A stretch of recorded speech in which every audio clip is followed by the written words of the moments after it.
and welcome to another edition of Boxing Algarete.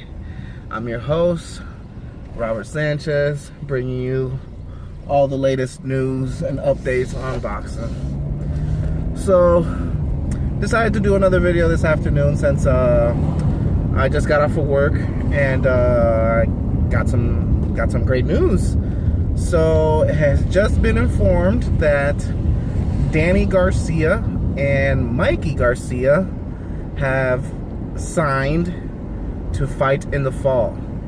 Now, they have not made the official announcement yet, but it's pretty much a done deal for the fall at 147 pounds. Now, they're talking about maybe putting it on pay-per-view. Personally, I don't think it's worth it. They're both basically coming off losses. I know Garcia got that one knockout on Granados a couple months back, but basically they're both coming off of losses. Danny Garcia lost to Porter, and obviously, you know, Mikey, like everybody knows, lost to Errol Spence. And personally, you know, I think since they're both coming off losses, I really don't think it's a pay-per-view worthy fight. Is it a good fight? Yes, it's a great fight, really good fight. I just don't see me paying $100 or $70, whatever they're charging these days, for the fight. So, let's talk a little bit about the fight.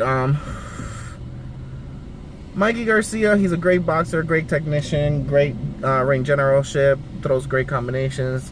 Danny Garcia is a great counterpuncher, great left hook. Can knock pretty much anybody out with that left hook if timed correctly.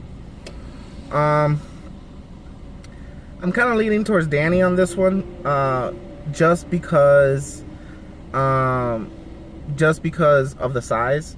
And a lot of people are gonna say, "Oh, you're just going for it because he's Puerto Rican." No.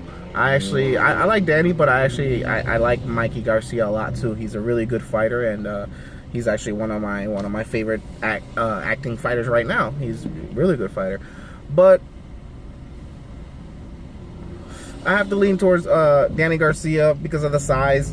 Also, Danny Garcia has been fighting at that weight longer, so his body's already gotten used to it. It shows in his last fight when he fought Granados. The power is there. Mikey Garcia, you know, he's never been the fastest. He's never been the strongest either. You know, he's just, you know, all around a really, really good fighter. But I just don't feel that that 147 is the weight class for him. I honestly think that 135 is actually the ideal weight for him. I think that would be actually a good weight where he could, I could see him, you know, easily, racking up all the belts in that division. I can even see him going into 140 easily, you know. But 147, man, it's just, those are killers. They're killers. They're killers there, man. So, but I also understand Mikey's reason for taking the fight and staying at 147. Come on, man. That's where the money's at. You know, he's already towards, you know, probably the second part of his career. He's trying to cash out. You know what I'm saying? He's trying to get as much money as he can. He got a pretty good purse with Errol Spence, and now, you know, with Danny Garcia, he's just, you know, he's trying to get that money before he leaves, you know.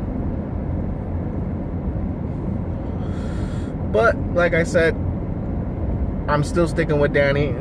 I think Danny will probably, I'm not gonna say he'll outbox him, but I can easily, I can see Danny making him, you know, getting a knockout. And I know a lot of people are gonna give me shit for this, for saying that, because Errol Spence didn't KO him. But to be honest with you, people, and this is my honest opinion, I don't think Errol Spence wanted the knockout on that fight. I think he just really wanted to impress and show his boxing abilities, and I think he wasn't really going for the knockout. I think if he would have got it, but I think he chose not to. I think he just chose to show his skills, and and show that he could box. That he's not just a pressure fighter. So now, but Danny though, and especially with what he's been showing in the last few fights, Danny can end the fight. You know, a good left hook, end the fight, and you know, and I've always been suspect. You know, and yes, in the Errol Spence fight, he did good. You know, he stayed in there or whatever. But I've always been suspect on Mikey's heart, and it all began when he fought Orlando Salido. Yeah, he was whooping Orlando Salido's ass in the beginning, but in the later rounds, in the middle rounds, Salido was starting to get in that ass, and he was starting to land constantly. And you could see Mikey's face. If you look back at the fight, you can see Mikey's face that he's concerned and he's uncomfortable. That, you know, he didn't want to be there. So when he got headbutted and his nose got broken, and when they stopped the fight, I really feel that really told me, it didn't really tell me a lot about his heart, you know, like it showed me that he might not be such a Mexican warrior like how they make it out to see, you know, to be. Personally, I think he kind of quit and he took the easy route, getting a, you know, like a decision win because he knew he was up on the cards. And then another reason why I feel that he didn't want none of Salido was there was no rematch. You know, the way the fight ended, you know, and then the way that Salido was starting to come back into the fight, you would think they would have made the rematch. But they didn't, so you know, who knows what would have happened. We all saw what Salido did to Lomachenko, so, and I know y'all gonna say low blows and this and that, but you know what, if the referee don't call it, it's part of the fight, you know what I'm saying? You just gotta continue. So basically, to end the Danny Garcia subject, Danny and Mikey Garcia subject, like I said, I got Danny winning probably by decision. He can, like I said, he can get the knockout. He can get it, but most likely it's gonna be by decision. Now, moving on to another subject. I was also reading today. Well, not reading. I saw an interview that they did Bob Arum. And if you know from my previous video, you know how I feel about Bob. So he went on record to say that if Errol Spence wants to make pay-per-view money ever again, that he's the only fight he got to do, the only fight he could do is with Terrence Crawford. Now, I don't know, is it me or it seems like Bob Arum just as the older he gets, he just gets delusional, like more delusional.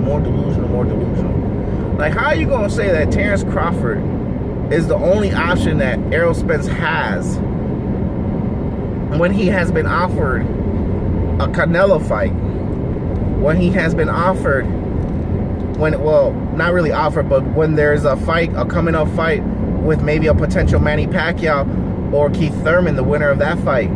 There's also a potential fight with Porter. I'm sorry, Arum, but all those fights are pay-per-view quality. You know, it's unification fights. You know, the Keith is a unification if he wins it, or Pacquiao is unification. The Porter's a unification. The Canelo's a star, so you know that's going to go pay-per-view. So what are you talking about right now? Like, what are you talking about? Like you're trying to like do the same thing you did with Manny now with Terrence. You're trying to build a name for Terrence Crawford off of somebody else's name. Don't get me wrong, Terrence Crawford got all the talent in the world. Manny Pacquiao had all the talent in the world. But was it me, or did it seem like every time Bob did an interview back in the day about Pacquiao or anything, for some reason Mayweather's name will always pop up in his mouth? Like, it seemed like he couldn't get the man's name out of his mouth. So, you know, now it's kind of the same thing with Crawford. You know, every time they ask him a question about Crawford or any type of question or whatever, he just wants to bring up Errol Spence, wants to bring it up how they have to fight. The other day he was talking about boycotting PBC. Well, shit, then we should boycott. We should have boycotted. We should have Top Rank, because we all know the reason why the Pacquiao Mayweather fight never got made was because of you. We all know that. We all know that. How about that it took for Manny Pacquiao to leave you to finally face any of the PBC fighters? Why don't you say that? And you know what? And the only reason you want to fight Keith Thurman so bad is because most likely, this is what I think, most likely Crawford is the one fucking asking for it, because the poor man needs some money fight. He does. He deserves it. The man has been killing it. He's been whooping ass. And to this day, he still hasn't got that big money fight that he deserves. But whose fault is that? His promoter. And also him too. Because at the same time, what was it, like last year, a year and a half ago? His contract was up with Top Rank. Why the fuck didn't you stay a free agent? Nigga, you had the money. You got money already. You had good money. You got people with you. You could have been promoting yourself. You could have been a free agent. You could have fought who you wanted. But no. You chose to go back to Bob Arum, knowing how Bob Arum is. Because you know what? These boxers, they like to act stupid. Like they don't see shit. But you know, they know what's going on. You know, they go to social media. They look at the news. They watch. They be watching. He knows how Bob is. So in a way, you have to ask yourself, does Terrence Crawford really want that fight? Does he really want any fight with the PBC fighters? Because think about it. The record shows that Top Rank won't put any of their star boxers against any of the PBC star boxers.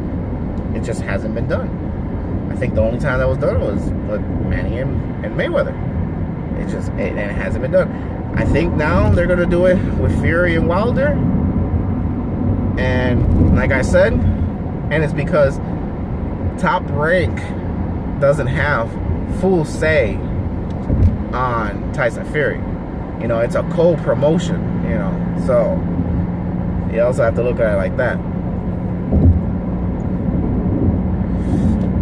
So bottom line is, with Terrence Crawford, I'm still a little iffy. You know, he talks a big game, but his actions don't really say the same thing. You know, and then Errol, lately too, he kind of been pissing me off because, like, bro, like Mikey Garcia has already announced basically his next fight, and we're basically we're still waiting on you. Like, I read reports that Sean Porter's dad told reporters that that on their end the contract was signed for like a month, and the holdup is Errol. That Errol hasn't signed his side of the portion. Like, I understood the first couple of weeks because, you know, he was waiting to see that if Pacquiao wanted to smoke. But, you know, the moment you found out Pacquiao went with Keith, nigga, you should have made that fight with Porter, because that's your best option right now. Because I know, okay, like I know Canelo, you got the Canelo offer too, but come on, man, you ain't trying to do that right now. We ain't trying to do that right now. Like, you still got a good two, three fights at 47. Then you could move out to 54, clear that bitch out, then go to 160. You know what I'm saying? Now, is Canelo probably gonna be at 160 still? Who knows? But I think he should. I think he should still be at 160. Because he's only 5'8", you know. Like, I know he's talking about going light heavyweight, but I'm pretty sure that's just going to be like a one-fight situation. It's not going to be like a, you know, like a constant thing where he's going to move to that division. No, I think he's just going to do like he did with Fielding. fight one time, and then come back down. He's 5'8", y'all. He's not going to be able to fight everybody in that motherfucking division. He's just not. He's going to pick the easiest champion from the division, just like how they did in 168, and he's going to go for it. Simple as that. That's all that's going to happen. So, well, that's all I got for you guys today. I don't know if I'll be making a video later on tonight. We'll see what happens with the whole Mikey Garcia and Danny Garcia thing, and we also got the Fury fight tomorrow, so I'll probably be doing a few videos on that tomorrow. So shit, hit the like button if you like what you heard, or if you didn't like what you heard, still hit the like button. But please share the video, and thank you, and God bless.